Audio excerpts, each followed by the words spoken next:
আমাদের নিজেদের মনকে শান্ত করে রাখাটা সম্পূর্ণ আমাদের নিজেদের উপর নির্ভরশীল।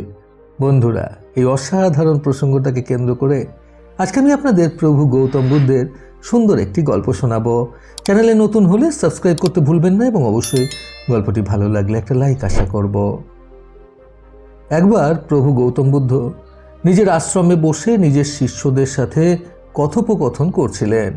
তখন এক রাজ্যের রাজকুমার এসে প্রভুকে উদ্দেশ্য করে বলে, হে প্রভু, আপনি যে সবসময় সবাইকে বলতে থাকেন যে ধ্যান করো, তাহলে মন শান্ত থাকবে, কিন্তু আমি আমার অশান্ত মনকে শান্ত করার জন্য ধ্যান তো দূরের কথা, সামান্য কিছু সময় চোখ বন্ধ করে পর্যন্ত রাখতে পারি না।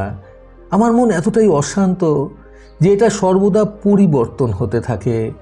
আমি যখনই ধ্যান করতে বসি তখনই আমার মনে নানান রকম চিন্তাভাবনা ঘোরাফেরা করতে থাকে। নানান নেতিবাচক চিন্তাভাবনা ঠিক সেই মুহূর্তেই আমার মনে আসতে থাকে। আমি অনেক চেষ্টা করি এগুলো থামানোর জন্য, কিন্তু আমি কিছুতেই থামাতে পারি না, বরং আরও কুপ্রভাব পড়ে আমার মনের মধ্যে। আর তখনই আমি ধ্যান থেকে লক্ষ্যভ্রষ্ট হয়ে উঠে পড়ি। প্রভু, আপনি দয়া করে আমার এই সমস্যার কোনো সমাধান বলে দিন, তা না হলে আমি আমার অশান্ত মনকে কিছুতেই শান্ত করতে পারবো না।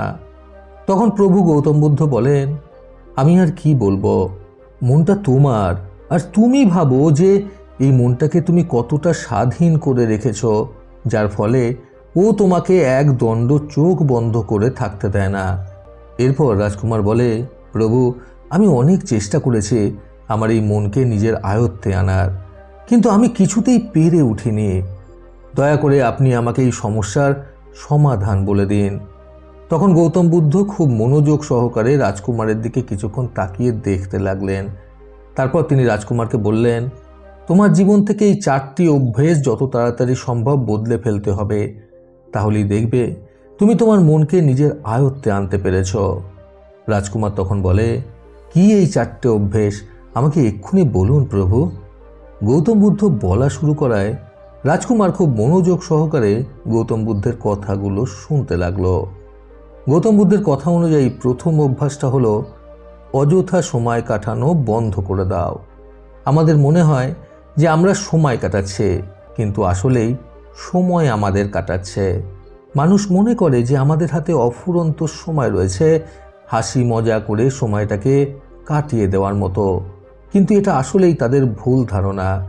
সময় কখনোই কারোর জন্য থেমে থাকে না। সময় নিজের আপন গতিতেই প্রবাহমান।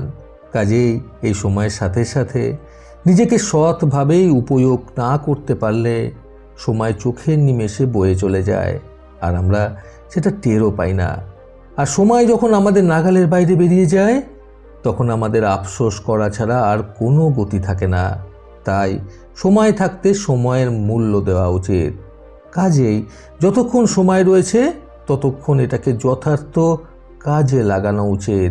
নিজেকে চেনার কাজে, নিজেকে কিছু ভালো করার কাজে বা অন্যকে সাহায্য করার কাজে সময়কে সঠিক ব্যবহার করা উচিত। নিজের মতো করে মজা করে সময় কাটানোর মধ্যে ক্ষণিকের স্বস্তি থাকলেও পরক্ষণে যখন আমরা এই সময়ের মূল্য বুঝতে পারি, তখন আমরা নিজেদের উপরেই রেগে যাই অযথা সময় নষ্ট করার জন্য। আর তখনই আমরা হতাশাগ্রস্ত হয়ে পড়ি, আর আমাদের মন আরও বেশি চঞ্চল হয়ে ওঠে।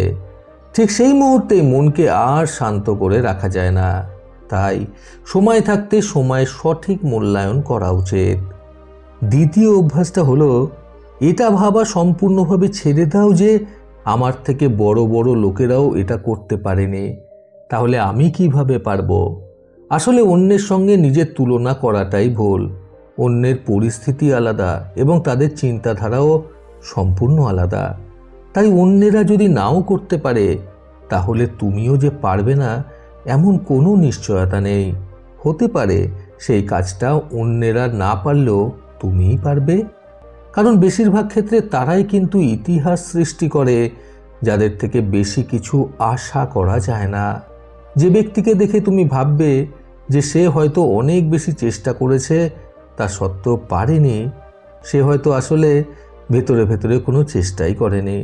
শুধুমাত্র লোক দেখানোর জন্য যেটুকু প্রয়োজন সেইটুকুই করেছে। কাজেই অন্যকে দেখে নিজেকে দুর্বল ভাবা সম্পূর্ণভাবে ছেড়ে দাও।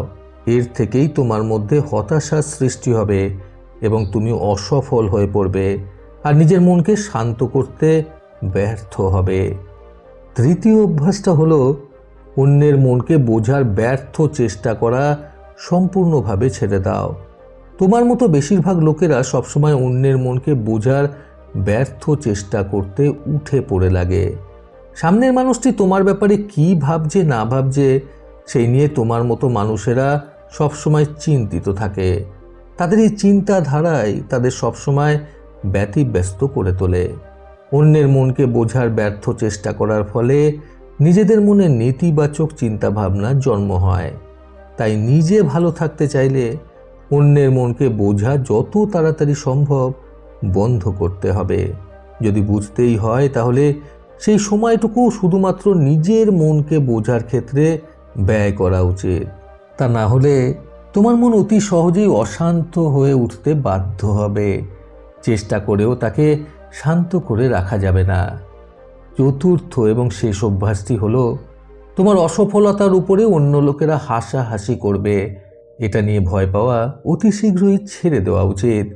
অন্য মানুষের অসফলতার উপর হাসা তো প্রত্যেকটি সাধারণ মানুষের ধর্ম। কাজেই তোমার অসফলতার উপরে লোকে যদি হাসাহাসি করে তাহলে তাদের হাসতে দাও এবং নিজের মনকে এটা বলে সান্ত্বনা দাও যে তুমি তো কারোর না কারোর হাসির কারণ হয়ে উঠতে পেরেছো। এটাই তো সবথেকে বড় প্রাপ্তি। তুমি যদি অসফল না হয়ে সফল হতে তাহলে তোমার অসফলতায় হাসাহাসি করা লোকগুলোই তোমাকে বাহবা দিত এবং সম্মান জানাতো।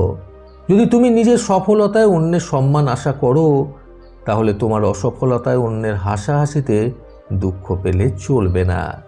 আমাদের প্রত্যেকের ক্ষেত্রেই কিন্তু অসফল হওয়াটা সফল হওয়ার থেকেও বেশি দরকারি।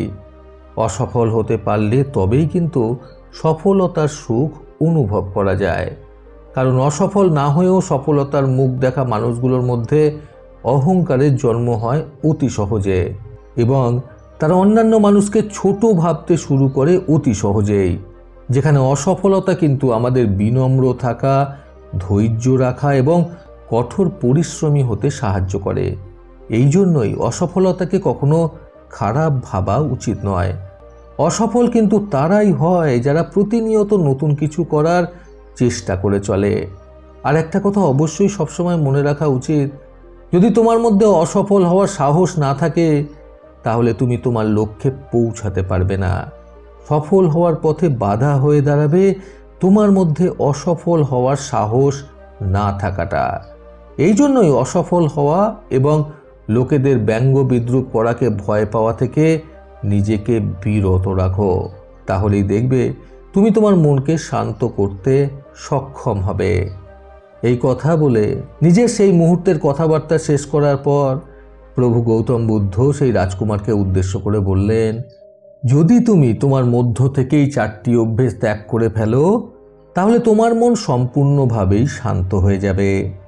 এরপর তুমি তোমার মনকে নিজের আয়ত্তে আনতে সক্ষম হবে। তোমার মন তোমাকে আর স্বাধীন চেতা হতে বাধা দেবে না। এই বলে গৌতম বুদ্ধ নিজের কথা শেষ করলেন। রাজকুমার বুঝে গেল যে এখন তাকে কি করতে হবে। রাজকুমার তখন প্রতিজ্ঞা করলেন যে এই 4টি অভ্যাস তিনি নিজের মধ্যে থেকে ত্যাগ করবেন এবং গৌতম বুদ্ধকে প্রণাম জানিয়ে রাজকুমার সেখান থেকে বেরিয়ে আসলেন।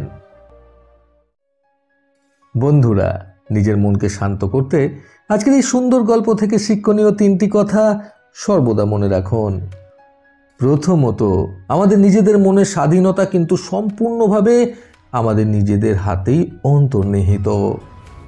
দ্বিতীয়ত, নিজের মনকে নিজের নিয়ন্ত্রণে রাখতে হলে সবসময় অন্যের তুলনায় বেশি নিজেকে গুরুত্ব দিতে হবে।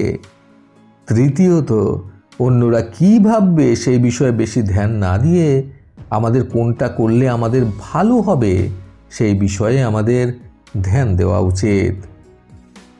প্রতিবারের মতো আবারও বলবো, এই পৃথিবী তাদেরকেই সম্মান দেয় যারা ইউনিক কিছু করার ক্ষমতা রাখে। সকলের সুস্থ এবং সুন্দর জীবন কামনায় প্রকৃত জীবন থেকে আমি সন্তু চক্রবর্তী আবার আসবো আগামীকাল নতুন সুন্দর শিক্ষণীয় একটি ছোট গল্পের সাথে। ভালো শুনুন, ভালো থাকুন। ধন্যবাদ।